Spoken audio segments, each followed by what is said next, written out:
Okay, we're good to start, Shanique? Yes. Okay, great. All right, well, thank you for joining us. Good morning or good afternoon, depending where you are.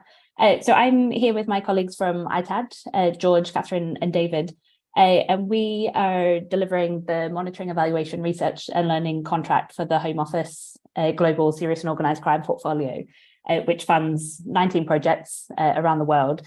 And part of our role is to build the evidence base on what works. And so with this panel, we wanted to discuss how we've done this through thematic evaluations. So our starting point is that we're really quite weak in assessing what works in tackling serious and organised crime.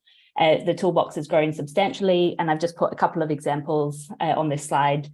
So criminal justice capacity building and strengthening rule of law are perhaps some of the more traditional areas of tackling SOC, but now there's programming that supports community engagement, awareness raising, strategic communications, crime sensitivity, and this is really just some of the types of programming that can be done to tackle organised crime.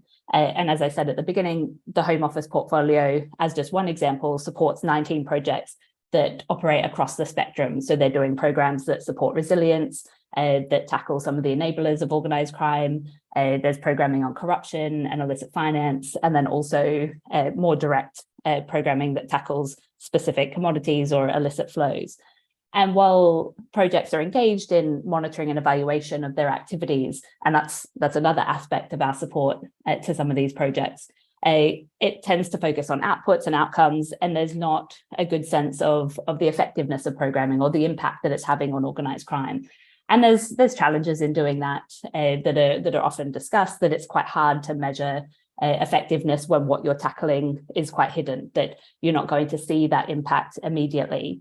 But as in delivering this contract, we've been trying to think about how we can be a bit more creative in understanding what works. And one of the avenues that we've taken to doing this is undertaking some thematic evaluations.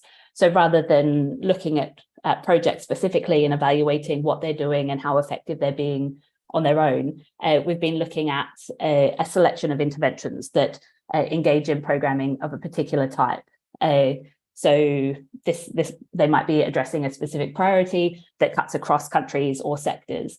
And so the rationale behind this is that it generates evidence and learning about what works and why in different contexts on themes of importance. And I'll talk in a second about the thematic evaluations that we've done so far. But the idea is that the evidence that's created through these evaluations can inform program design and delivery and shape decision-making and policy on tackling organised crime. But second, this also contributes to a global evidence base on how we should be investing in programming on organised crime. So to decide where we should focus for thematic evaluations, we really needed to know where there were evidence gaps. So one of the things that we've done through our contract is map where the evidence is. So we've looked at different types of programming, so tried to be comprehensive in identifying the different levers to tackle organised crime, and then understanding what evidence exists. So this is just a snapshot of our evidence mapping tool that we've developed that looks at programs that have been delivered by the UK government, programs that have been delivered by other donors, a summary of the evidence base, and then some recommendations and considerations. So this is really just unpacking what the evidence says about a particular type of intervention, whether it seems to be working, whether it works well in partnership with other types of programming. And from this, we could see that there was some particular areas that the evidence base was particularly weak, and that tended to be programming approaches, so wider strategies to tackle organised crime. And so for the first year of delivering this contract, we identified two particular areas that there wasn't a lot of evidence, and these are the two that we're going to speak about today. So the first is community resilience or community engagement, and so this is perhaps a newer area of programming on organised crime, but it seemed to be catalytic in that it's getting buy-in for other types of interventions. It's involving communities in the response to organised crime that's affecting them. It can mitigate the harm, and it can mobilise them to be active, which which it suggests that these types of programs are going to be more sustainable. But there's limited assessment of what impact this is having, whether that's at the community level or on serious and organised crime itself. And then the second one that we've looked at, which Catherine will speak to, is political access and influence. It's been recognised that it's quite important to have government buy-in, so host government buy-in to SOC interventions. And a lot of projects are doing this anyway, but not necessarily identifying it explicitly. And so there hasn't really been an analysis of what this looks like, what it means, or what it contributes to to the toolbox to tackle organised crime. So these are the two that we're going to speak to. But I should say at the outset that we are in the process of starting some additional thematic evaluations. So one looking at prevent programming and one that's looking more at capacity building or operational activity on organised crime. So understanding better what works there. But I'll introduce the rest of the team now who are going to speak about these. So our first speaker is George Bowles. So he was involved in the evaluation of community resilience programming, which looked at a number of projects in West Africa.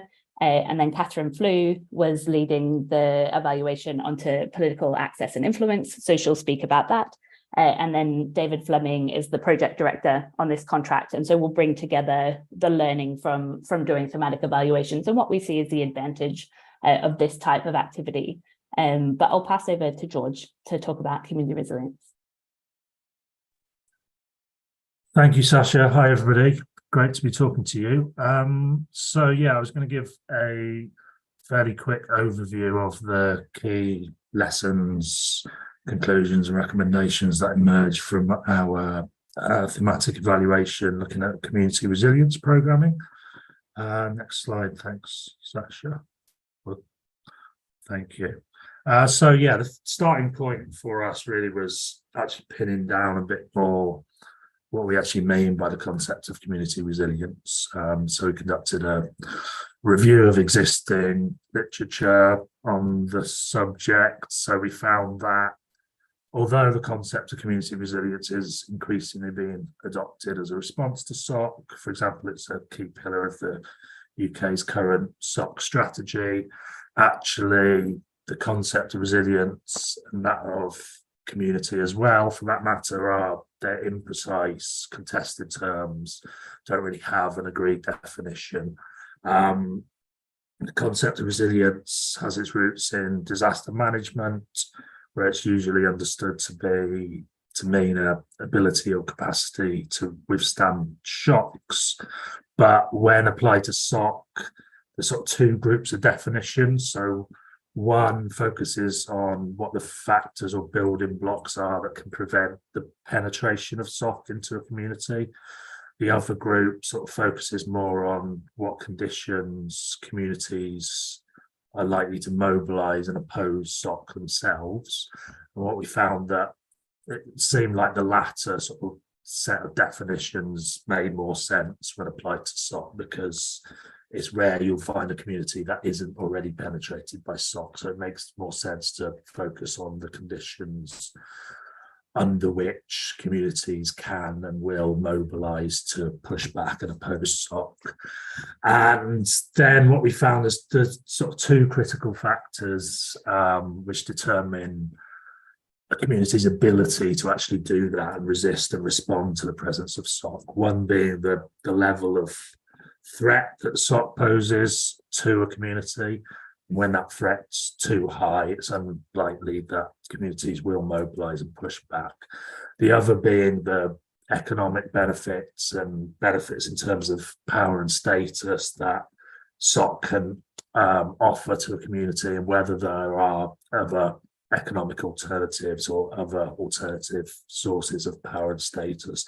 Again, when there aren't those alternatives, it's unlikely that communities will mobilise. So yeah, from that starting point, then we looked at three projects being funded by the Home Office portfolio, working on community resilience programming, one in Nigeria, one in Guinea-Bissau, and one in Ghana. And then from that, we surfaced a set of 6 key lessons for anyone sort of looking to fund or implement community resilience programming to tackle SOC. Next slide, Sash. Thanks. So our first set of lessons were around the effectiveness of different approaches to engaging and mobilising communities. So lesson one was that community motivation is linked to the impact of SOC on the community. So it's easier to gain traction on the types of SOC that actually directly impact on the communities in question. So engaging with those threats specifically increases the likelihood of securing community engagement. However, there's a need to consider the balance between what the concerns of the communities are and what the concerns of the donor is. Often there may be a mismatch between those concerns. Lesson two was that there's value in supporting communities already active in resisting SOC. So communities do act to oppose SOC independently of programming, and that presents opportunities to actually support those existing actions rather than create new actions from scratch. And that offers potential benefits in terms of value for money. It presents ready-made constituencies you can engage with rather than, again, trying to create something from scratch, and it can make it easier to align to the interests of the community. Furthermore, by supporting existing community action, you can set positive examples to neighbouring communities who then may enact similar actions. Our third lesson was that community is not a distinct entity, so any definitions of what the community is require careful consideration. So there's a real risk that community resilience programming can oversimplify what constitutes any given community. It's really critical to pay careful consideration to what the power dynamics are within the communities you're engaging with, what the different constituencies within any given community are. Failing to do that can impact or entrench on existing dynamics, which may actually undermine an intervention's success. So, for example, dynamics of marginalisation, discrimination, if you aren't careful to factor those in, you can sort of entrench those and actually drive participation in SOC or victimisation through SOC. Next slide, thanks, Sasha. So next two lessons were around impact and how community resilience programming can best achieve a catalytic effect in tackling SOC.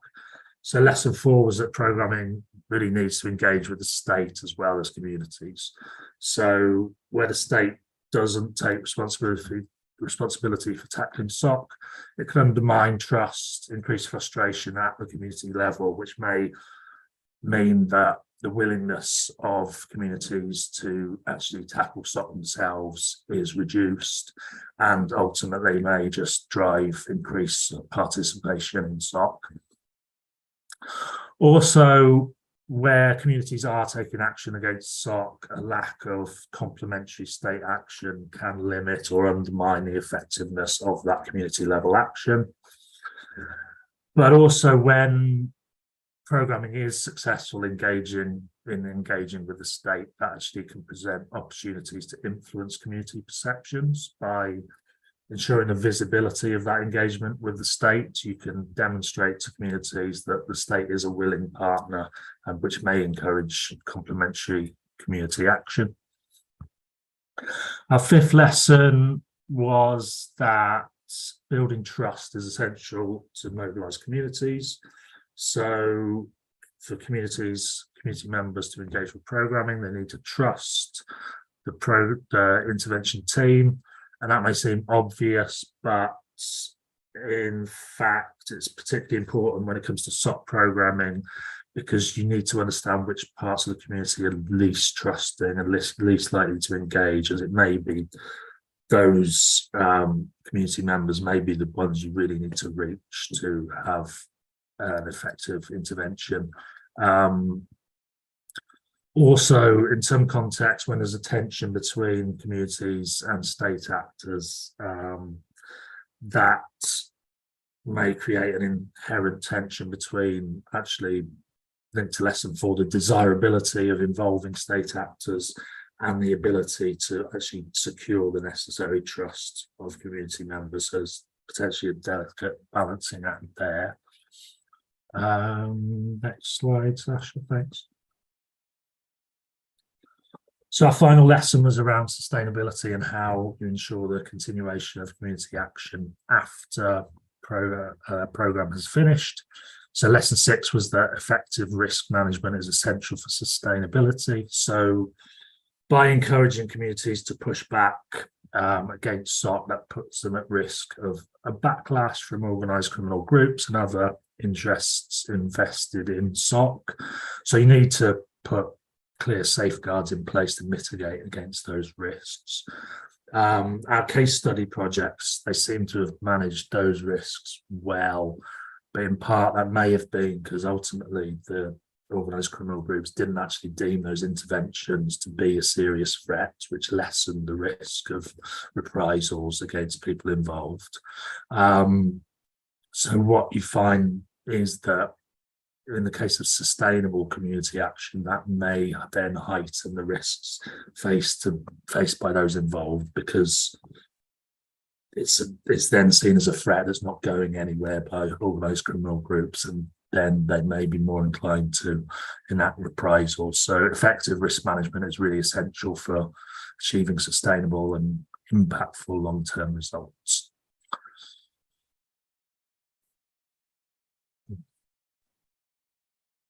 So drawing those lessons together, we came up with 3 key conclusions. Firstly, that individual resilience, community resilience, and state resilience are all intimately connected. So rather than seeing community resilience programming as an alternative to building state capacity when the state's difficult to engage with, the two should be seen as mutually reinforcing. Our second conclusion was that the long-term impact of community resilience interventions can be affected by a disjuncture between the concerns of the donor or the implementer and the concerns of the community, because they may not often are not fully aligned. So it may be that the community is concerned about different crime types, for example, than the donor. And where that's the case, then the communities are less likely to mobilise to respond. And our final conclusion was that communities are motivated to tackle SOC where they perceive a direct harm being caused to them in their community. And where the conditions allow, they will then take independent action to respond to those harms. So in those cases, then that presents opportunities for donors and implementers to support those existing responses. And final slide from me, Sasha. So stemming from those lessons and conclusions, then we came up with a set of recommendations for anyone looking to fund or implement community resilience programming. So firstly, the importance of evidence. So there's a need for continual data collection and analysis to understand community motivations, community dynamics, and understand how an intervention is engaging and influencing with those motivations and dynamics. Secondly, the need to engage with community concerns, understand what they are and try and work with them rather than against them, and rather than imposing your own interests onto those community concerns. Next was bringing in the state. So try and identify the state institutions that you can work with, and then prioritise building trust between those state institutions and the community. Next was building trust with key community stakeholders, including, importantly, those most marginalised members of the community. Minimising risk then, so consider and mitigate risks and understand and be aware that those will be heightened if your intervention is proving sustainable or effective. Another recommendation was measuring impact. So this one mainly aimed at those funding community resilience evaluations, community resilience interventions, sorry. So there's a need to explore opportunities to assess the long-term impact and sustainability of these interventions, which often won't emerge until some considerable time after an intervention is finished.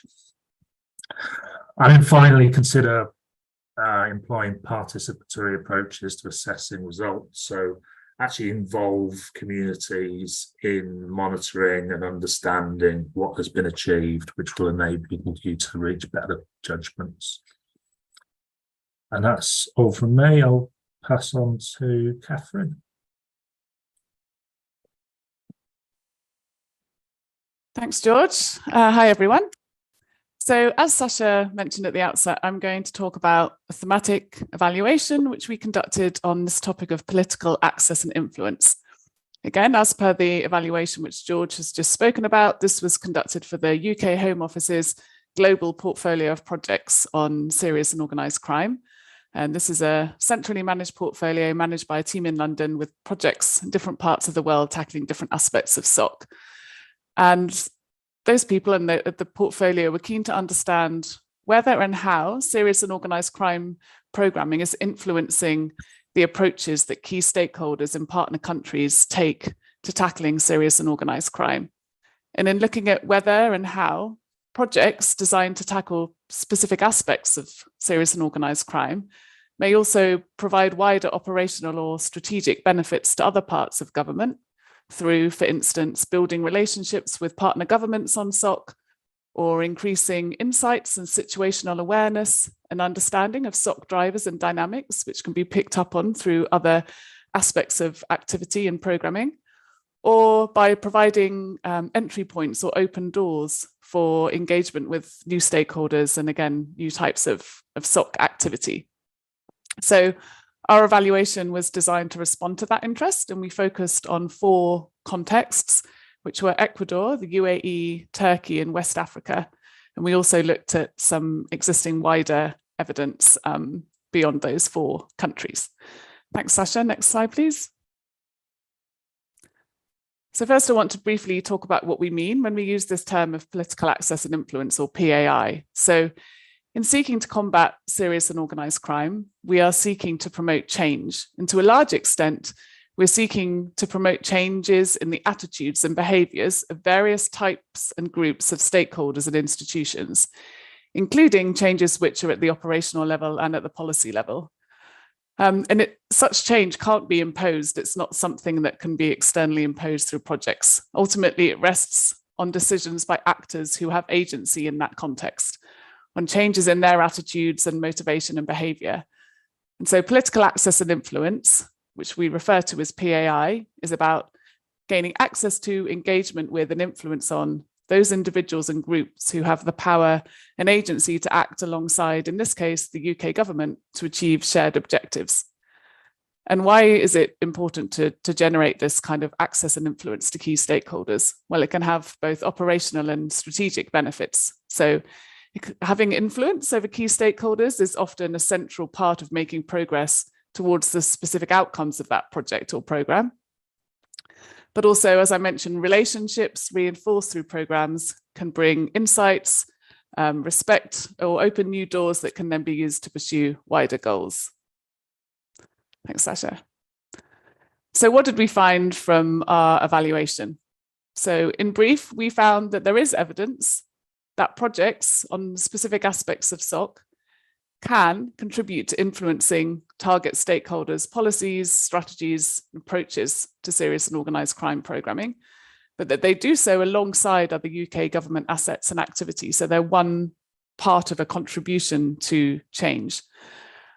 But within that contribution, they can influence target stakeholders' approaches, and we saw evidence of that, different examples. So for instance, in Angola, through providing technical assistance through a mentoring approach, a project was able to influence how a key government institution was approaching asset recovery. SOC programming can also generate influence that leads to legislative change or the effective implementation of legislation, which we saw had happened in Turkey in relation to legislation to tackle the threat that blank firearms pose, including on the streets of the UK. And we found that projects on SOC can also influence operational approaches, which we saw was the case in Ecuador through a capability building program. We also found that there is evidence that SOC programming can generate not only these sort of project-specific outcomes, but also wider political access and influence benefits for, again, in this case, the UK government. So tangible support that was provided through programming, funded through the Home Office's Global SOC portfolio, gave an added level of substance and credibility to high-level dialogue between the UK and partners, including Nigeria, Ghana, and Turkey. It helped to build trusting and respectful relationships, and also provided kind of a tangible good news story in the context of sometimes difficult higher level relationships. And in Ecuador, we found that operational level relationships provide entry points and access to key stakeholders, which other parts of the UK government were then able to capitalize on. The relationships developed through the capability building program opened doors to dialogue with the government of Ecuador on the need for a multifaceted approach to tackling SOC, including more of a prevent focus. Thanks, Sasha.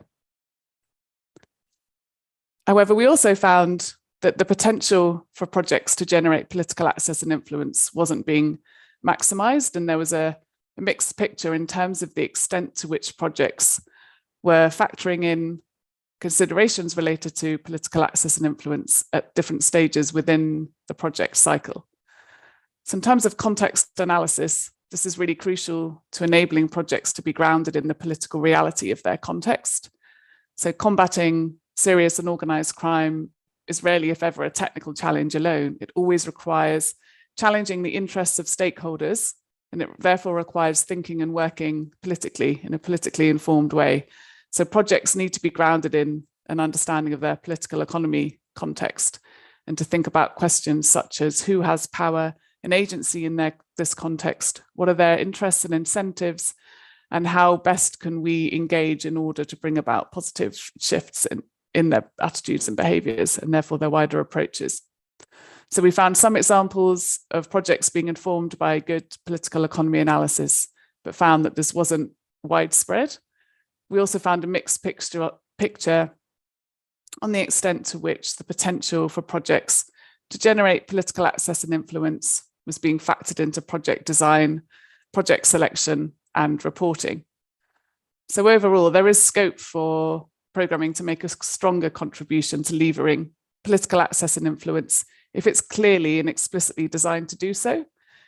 And importantly, if the access and influencing gains and opportunities that are generated by projects are recognized as such and communicated to other stakeholders who may be able to capitalize on those insights or those new relationships or those open doors.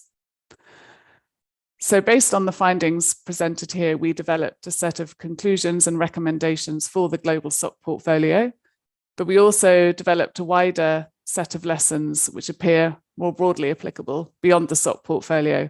And that's what I'll go to talk about on this slide and the next. So we found that maximizing the potential for serious and organized crime programming to contribute to political access and influence requires strategic alignment and integration with other activity, in this case with wider UK government strategy and policy and activity.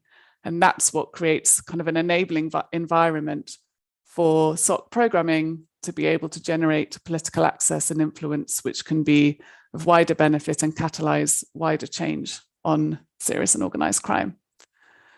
So it's important, to prioritize that strategic alignment. And we found, for instance, that in the UAE, global SOC portfolio investments had been effective because they facilitated delivery of cross-government strategic priorities and action plans.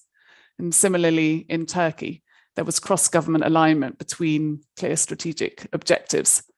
But in some other contexts, the lack of a clear country-level strategy to bring together different strands of activity and programming and wider engagement, including at the diplomatic level, a lack of a country-level strategy to bring all that together on serious and organized crime meant that while projects did help to open doors for wider engagement with the host government, it was less clear how that could then be used strategically.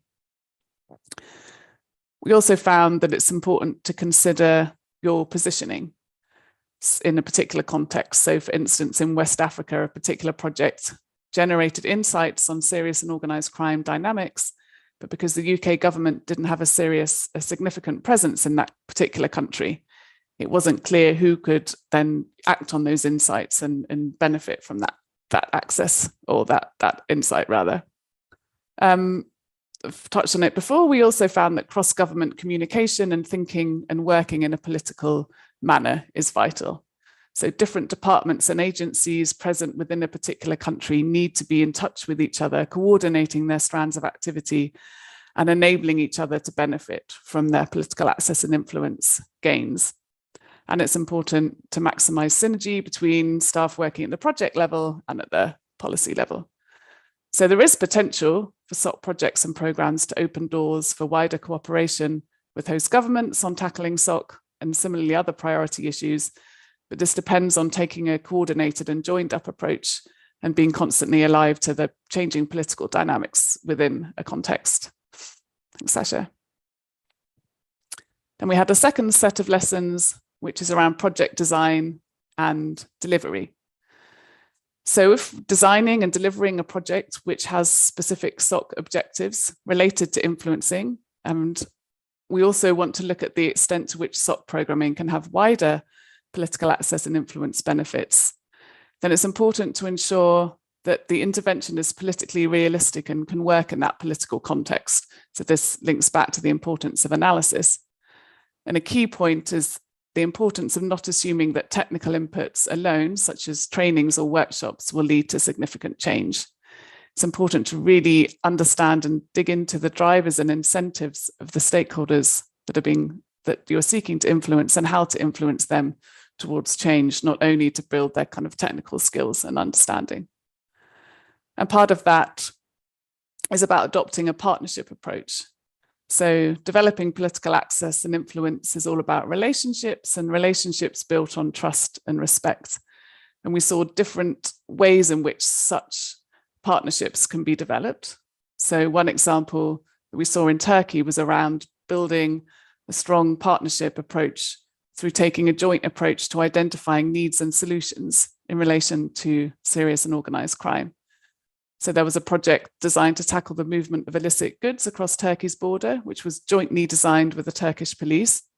And this approach helped ensure that the intervention was not only well targeted, but it also laid the foundation for a strong relationship between the UK and Turkey at an operational level on this issue, which also brought wider strategic benefits for the UK in terms of providing access to a key government ministry.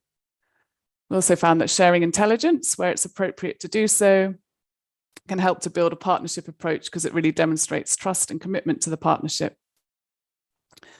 It's also important to be realistic about the timeframes required for change. So projects with a short timeframe are less likely to be effective and less likely to generate political access and influence unless they're really well targeted and part of a wider package of support. And we had a lesson around really having more than one string to your bow. So having a variety of approaches within a project to tackle SOC and applying them in a responsive and flexible way.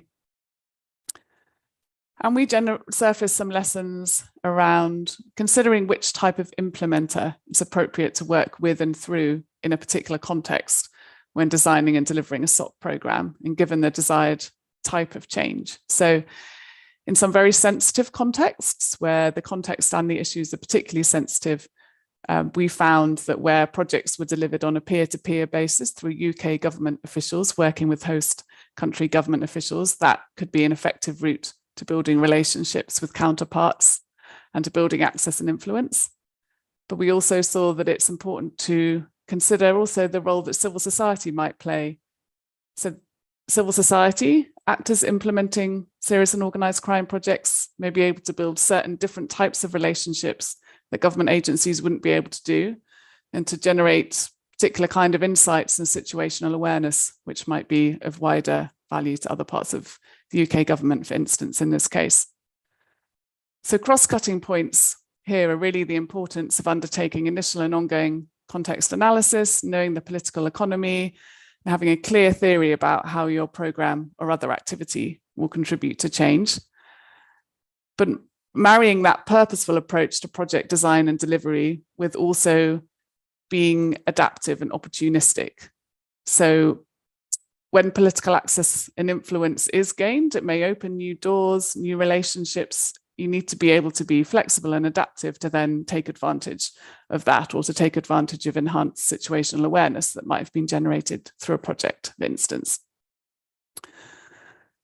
So these last two slides, as an outcome of this evaluation, we developed a series of prompting questions, which those designing and selecting and delivering projects related to SOC can consider in order to factor in political access and influencing considerations throughout the different stages of the project cycle.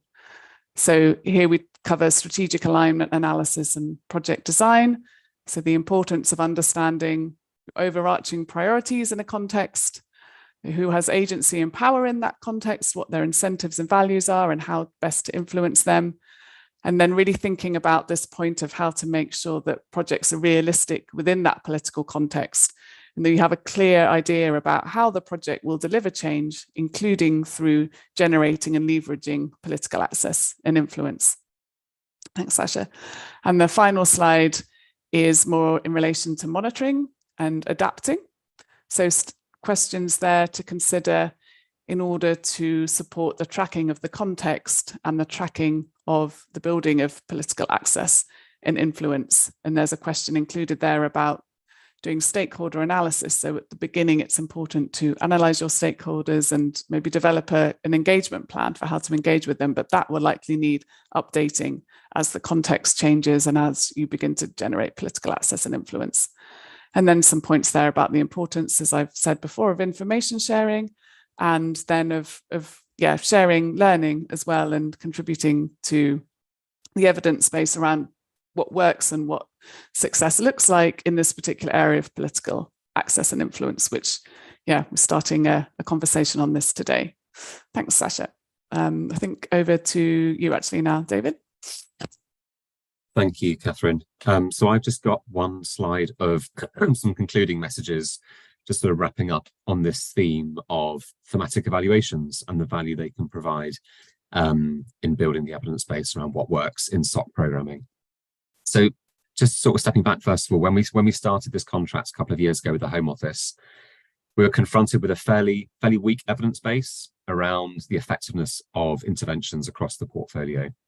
And we were started out by being asked to evaluate specific project interventions. So we looked at projects that were looking to build sort of research and understanding on the enablers of SOC in Ghana. We were asked to look at some pilots around IWC, around illegal wildlife trade. And I think we found it very challenging to evaluate the effectiveness of these projects for a number of reasons. I think, first of all, I think as you sort of alluded to at the start, Sasha, kind of there's a lack of sort of high quality data around output and outcome progress.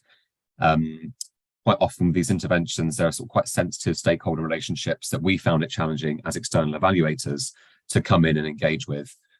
I think sort of the nature of the interventions that kind of we're looking at in the portfolio, particularly those that are focusing on capacity building and sort of supporting longer term sort of behavioural change processes, it takes a long time to sort of see results. And so this also makes it very difficult coming in as external evaluators.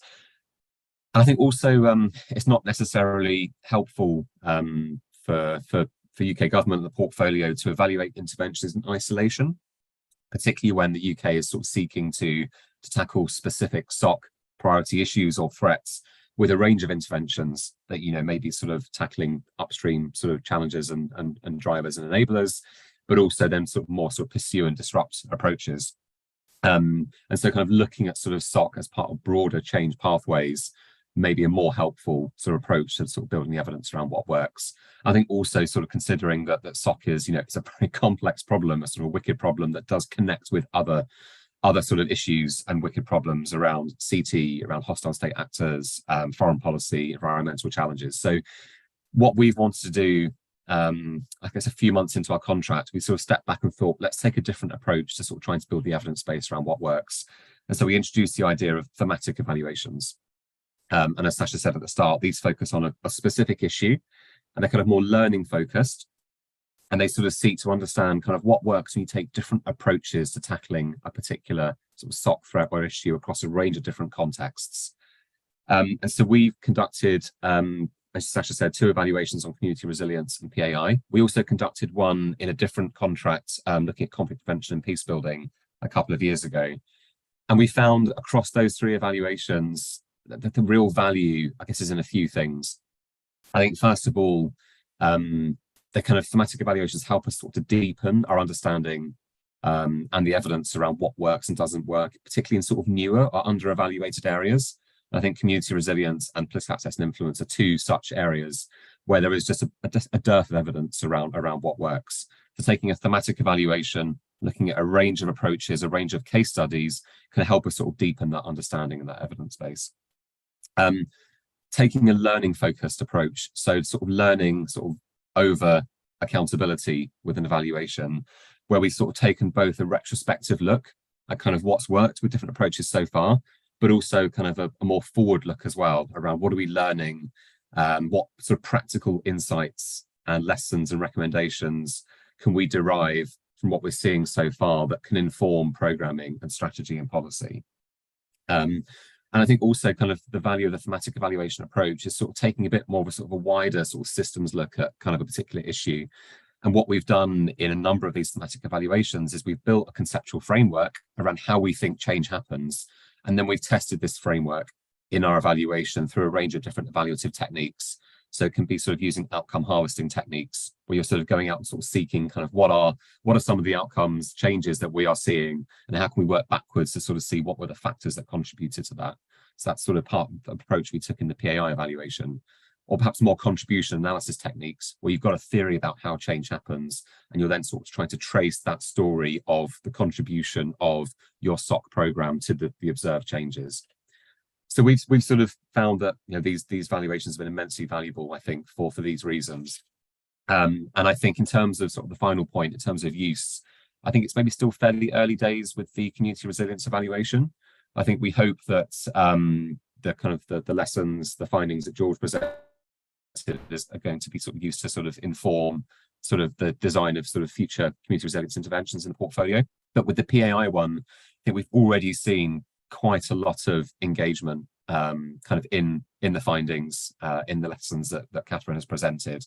They're already sort of feeding into sort of new program design.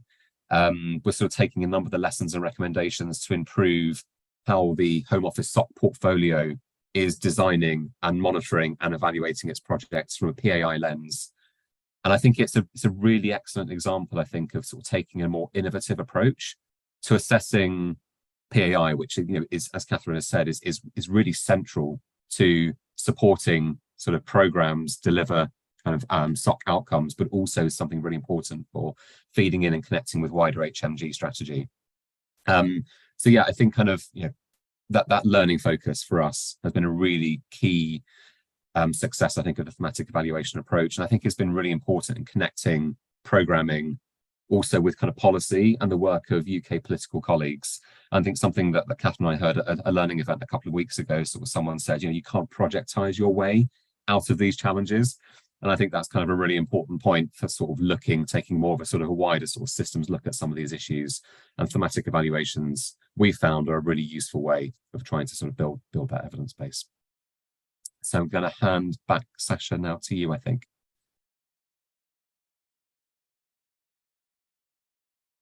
Great, thanks. Sorry, I just realised I was still on mute.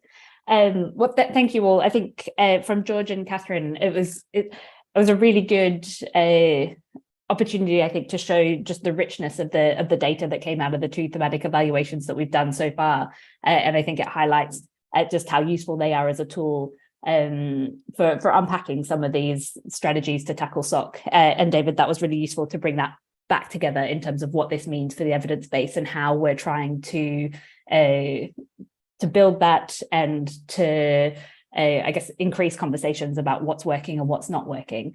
So we'd be happy to answer any questions that you have specifically about the 2 evaluations that we've done, or about evidence building and evaluating SOC programming. We've got one question in the Q&A box already, but feel free to add some more as we're going. But I'll put this one to both George and Catherine. So the question is whether the evaluations looked at non-UK funded projects, given that SOC is a very busy donor space, and how you see the findings applying to other donors.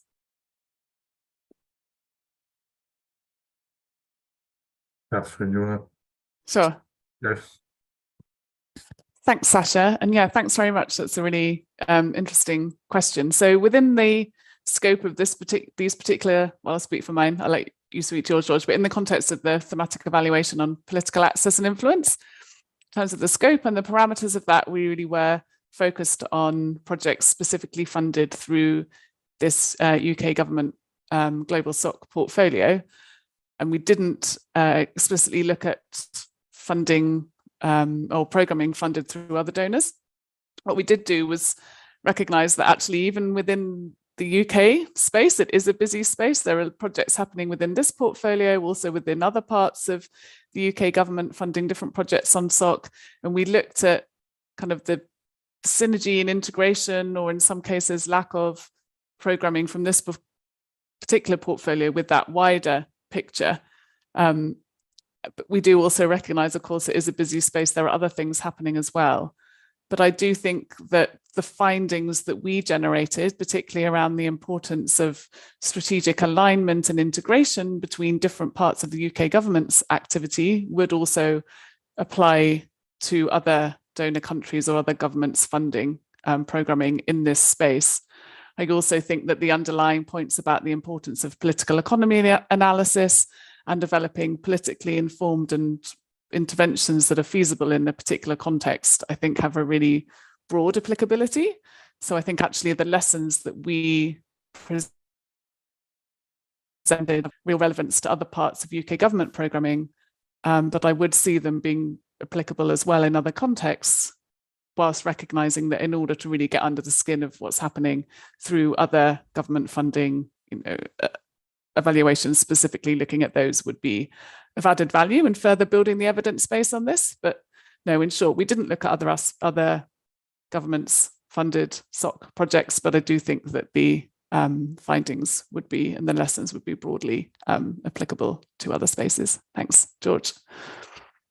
Thank you, Catherine. So for the community resilience evaluation, although the focus for us was on the 3 Home Office funded community resilience interventions, we did also cast the net slightly wider and conduct a sort of light touch desk review and a few select interviews with non-HMG actors working in the community resilience space. So yeah, we did try and pull in some evidence from non-HMG funded community resilience interventions. And then, although the primary user for the evaluation was intended to be the Home Office Global SOC portfolio team, we very much framed all of the lessons, conclusions and recommendations as being sort of very much relevant and intended to be of use to anyone really looking to either fund or implement community resilience evaluations, community resilience interventions. Sorry, David, you waved your hand then. Oh, sorry, I didn't mean to interrupt you, George. I thought I was just going to come in after you. Okay, I was finished anyway. I was just going to add to that. I think, I mean, Maria, it's a really, really good question. I think kind of a lot of, there's always a risk sort of, I think, with sort of donor programming on SOC that it kind of operates in a little bit of a blind spot and a bit of a vacuum, kind of sort of ignoring kind of what other actors are doing, and actually sort of how your own programming can be complementary to and coherent with the work of other actors. And as you say, what is a very busy space. I think kind of thematic evaluations more broadly, I think we found have been quite a useful way of looking at this, because the sorts of questions that we're asking in thematic evaluations, these learning focused questions are kind of, questions like, what can we learn about, how and why different approaches are effective in tackling, let's say, a particular sort of SOC issue. And in order to look at kind of effectiveness of different approaches, it's very helpful to look beyond the gaze of just the portfolio of interventions that you're looking at. And so just as an example, when we did I mentioned a conflict prevention and peace building thematic evaluation sort of outside of the SOC space, we did exactly that. We kind of looked at sort of the broader range of sort of approaches being taken to, in what this case was sort of working at different levels, at sort of community, subnational, national level, different donor approaches, to be able to sort of understand, to sort of look beyond the kind of the immediate HMG program and try and draw lessons from outside. So I think thematic evaluation is a very useful way of being able to sort of capture that broader view. But then, of course, the other question is sort of how does, you know, kind of, let's say in this case, UK government programming, how is it aligned with and coherent with, or maybe even actually sort of working against kind of the work of other actors. So I think there's questions that we sort of have within our thematic evaluations, these learning questions that I think are really important to sort of look beyond the kind of HMG program at the wider picture. So yeah, I think the point I'm making is that thematic evaluations are a useful way of doing that. Thanks, David. And I think it raises, I guess, a challenge for us is how we communicate the findings beyond the immediate audience of the Home Office and HMG, and how we make the findings, I guess, broader beyond what this means for the Home Office programs. We don't have any other questions. I don't know, George, Catherine, David, if you have any concluding remarks. I think for us, this has been a really good opportunity. So we started this conversation around doing thematic evaluations probably a year and a half ago, and then we launched these two specific thematic evaluations, and we're about to start two additional thematic evaluations. And while the two that George and Catherine spoke about, we've been presenting the findings to the Home Office and to other audiences. This is the first time that we've had an opportunity to bring the two together. And it's not necessarily that they're related, because they are quite different areas of engagement. But I think for us, it's quite useful to put them together and recognize what has come out of doing these thematic evaluations, that we are contributing to building the evidence base. So I think that's been quite useful for us. But George, Catherine, David, any final comments? Nothing further to add to that, Sasha.